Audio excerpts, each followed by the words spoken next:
There's lots happening in Karnataka. In fact, in another setback for the BJP, former Chief Minister Jagadish Shettar has now switched sides and joined the Congress party. Was this on expected lines? How will this impact the BJP, and in how many seats could this have an impact? We're joined by our colleague Anil, who will take us through all of this and also give us insights on how and if the BJP should be worried about this switch. Anil, thank you so much for joining us. Was this on Thank you. expected lines, and is this something that you saw coming? Oh, it is it is not a surprise move. It is because it was expected going by the developments of the last 2 3 days. And there were people in BJP were talking that there will be some kind of journey when they distribute tickets. But nobody expected that Shettar, the person like Shettar, who was who built the party in Karnataka over the last 4 decades, will be denied ticket. So when you say that it was not on expected lines, that Jagdish Shettar would not get a party ticket, and I remember on the 15th of April, Jagdish Shettar actually gave a soundbite to news agency ANI saying that, I'm still very hopeful and I'm sure this will all get sorted out. And less than 12 hours later, he was handing in his resignation as MLA. No, I don't know what transpired between the BJP leadership and the Shettar, but sources tell that they wanted him to step aside. They have not given him any particular reason or convincing reason for Shettar. Some people say that they offered ticket to his family members. But Shettar countered it saying that if you are ready to give ticket to my family, why not me? That was his question, and party high command did not give him a convincing answer. That is the reason. One more thing, I think the thinking in the BJP at the high command level is they want to get rid of these old guards so that there will be no competition for the chief minister's post elections if the party wins this election. That is one thing which is going on here. Another reason is there are they wanted to try some new experiment in Hubli-Dharwad, which is a hardcore BJP, where BJP and Sangh Parwar is deep rooted in Hubli-Dharwad city. The experience they have been experimenting in coastal Karnataka, and they have been successful also to large extent. The same kind of experiment they want to do it in Hubli-Dharwad, where Lingayat community is more strong, dominant in this thing, and also at the same time the Hindutva and the Sangh Parwar is also very deep rooted. So I think the party high command may have thought that they can experiment this thing, this kind of fielding a new candidate and getting him elected. They can do it. That is why they have asked him to step down. But one would assume that if you need to actually try a new experiment, you need to hold on to your tallest leader from that region. So, how did they decide to not take him on board and still go ahead with this experiment? Because it sounds like two experiments happening at the same time. Yeah, that is the question everybody is asking now. If they want to really do it, they would have spoken to Shettar. They would have taken him into confidence, then decide. And even Shettar has been telling this for the last 4 5 days. He's saying I would have happily abided by the party decision if they had taken him into confidence. That is what he is also saying. But what is the line of thinking in the high command level? Nobody knows, and it is a surprising thing to everyone, even for the common man. It has become a very surprising thing. When you talk about this Hubli-Dharwad region from where Jagdish Shettar comes from, and when you say he's built a party, can you give us a little bit more detail in terms of how does the BJP traditionally perform here? How has he contributed? How has he built the party? And how much of this region is key to the number of seats that the BJP finally gets in its tally in the past elections? So since the Idgah issue happened in 1990s, since then BJP has become very strong in Hubli-Dharwad, twin cities, and also in Dharwad district. They have been winning the district for the last 4 5 elections, except in 2013. And Shettar comes from a family which has its association with the BJP from the Jansang times. His uncle was an MLA from the Jansang. His father was a mayor for 4 times in Hubli-Dharwad, and Shettar is associated with the BJP since 1992. Shettar, Anant Kumar, Prahlad Joshi, they all come from Idgah movement. They all rose to prominence. They all came into politics from the Idgah movement. So since then, the party has become a household name in Hubli-Dharwad cities. So the along with the party, Shettar has also grown, and he has been representing this constituency from 1994. And this time also there is no anti-incumbency against him. There is no problem for him to win the seat. I think that is the reason. That is a main reason for the BJP High Command to try and experiment by building a new base. Right.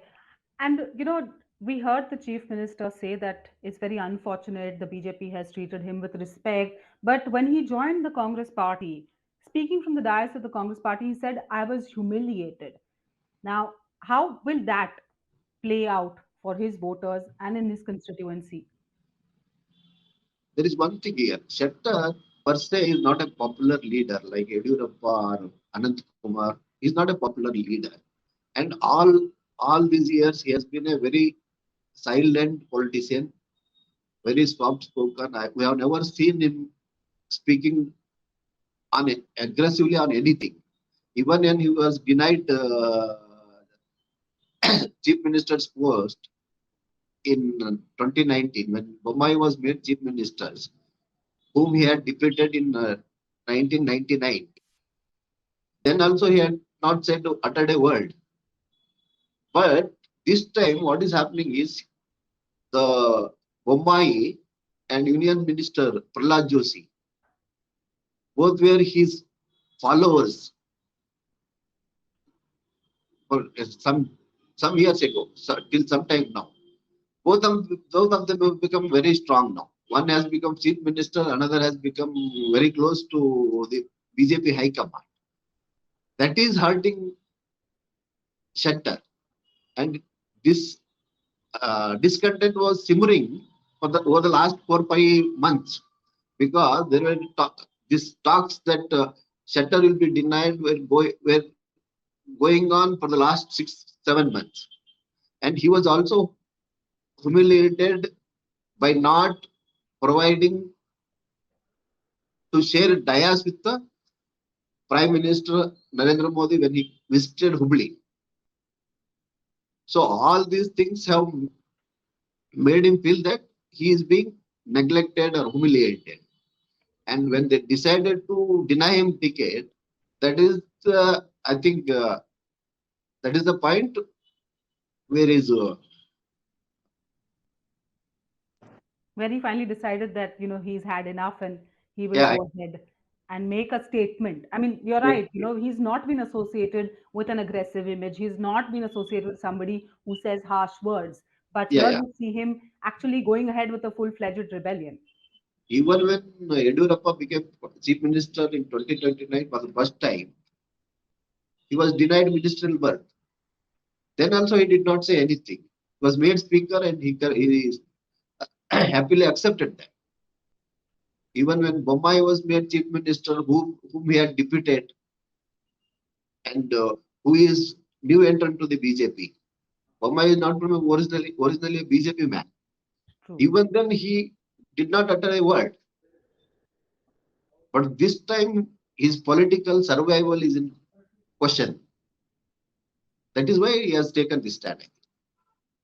So now, if we had to think in terms of electoral politics, now the BJP on its own has never crossed the halfway mark. It's needed the help of either another party or it's broken, MLAs of another party. So how much, and do you think, how much impact can this rebellion have as far as the BJP is concerned? And how many seats, if at all, you think it could impact? No, when you consider the Jagadish Shettar factor, I don't think it will have much of an impact. Not that I'm not saying that he will have no influence on voters, but his popularity among voters has not been tested yet.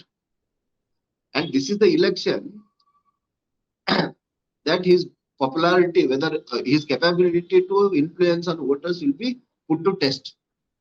And that will be known only after the results come out. When we talk about the general rebellion that is happening in BJP, I think it will definitely affect in some 10 to 15 seats. As it is, there is an anti-incumbency. There is a strong anti-incumbency wave against the BJP. And if that rebellion adds to them, the BJP will be in a problem, big trouble, I think. So when Laxman Savadi also moved to the Congress, now he was someone who was defeated by the Congress's candidate who has now jumped to the BJP. He's contesting on a BJP ticket. He's also a Lingayat leader. Yeah. So what has been the relationship of the Congress party with the Lingayat community? Because people often talk about the Lingayat community and the BJP having, a stronghold in that community. I think it is a wrong perception that Lingayat community is solidly behind BJP.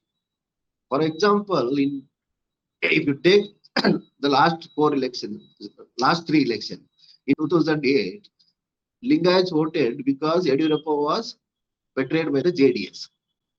In 2013, Lingayats never voted. Lingayats did not vote for BJP because BJP swept in Kittur Karnataka region and central Karnataka, where Lingayats are dominated. Lingayats are in dominant position because that time Yadurappa was not in BJP, Sri Ramulu was not in BJP, and illegal mining issue was making headlines all over the country, and there were allegations of corruptions. All these matters put together helped BJP, helped Congress. In 2018, the same thing happened. There was a strong anti-incumbency against Siddaramaiah government, and there was also a feeling among Lingayats that he tried to divide the Lingayat community. That is why they voted against Siddaramaiah. So I think it is the issue at hand and the prevailing mood that will decide which side Lingayats will vote. One, the BJP took a very long time to actually announce its first list. It announced its first list with less than a month to go to voting day. Yeah. Now, there is a lot of conversation about why this happened and whether some tickets were the hold up. The second list also came soon after.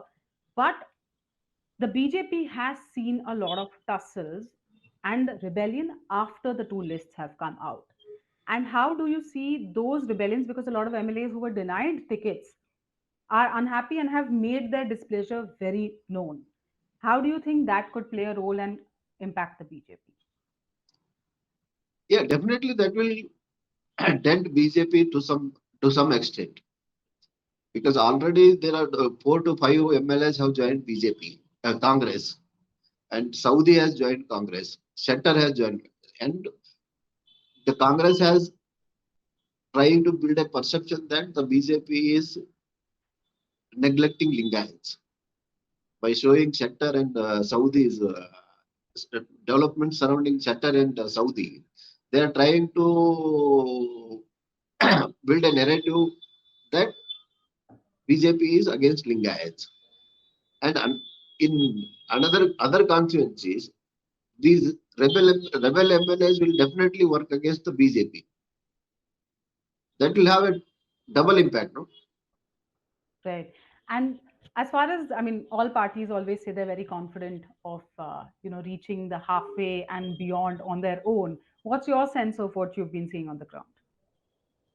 It is too early to say that, but as of now, Congress is ahead.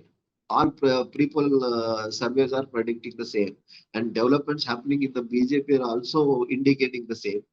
Lot of people, lot of sitting MLCs have resigned from the BJP and joined Congress.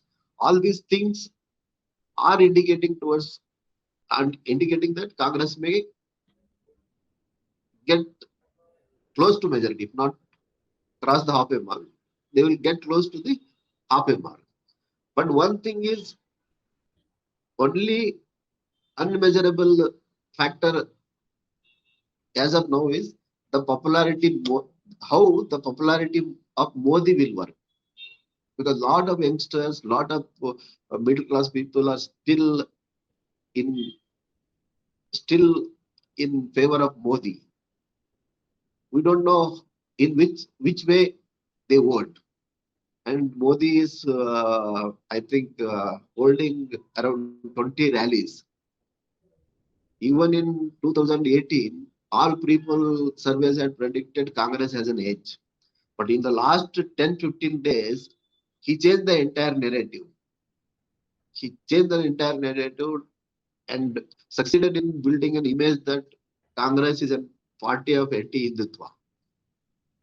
He made the killings of Hindutva workers as an issue and changed the entire narrative. So we'll be able to know only 2-3 days before the elections which party may win the election. It is very difficult as of now. But Congress is ahead. That is for sure. Right, so it's not over till it's finally over. And even though the BJP is struck by rebellion, don't write off the party just yet. They still have a big X factor in Prime Minister Modi, the multiple rallies, multiple public meetings that he will be addressing in the run up to the Karnataka elections. And that's also one of the reasons why all parties are making sure that they try and bank on what they can win. But for now, yes, six-time MLA from Hubli Dharwad has quit the BJP, joined the Congress. Will rebellion continue to irk the prospects of the BJP? We'll leave it there. Anil, thank you so much for joining us and keep watching the Thank, timesofindia.com. We'll keep coming back with more analysis on also everything that's happening on the ground in Karnataka. thank you. Thank you.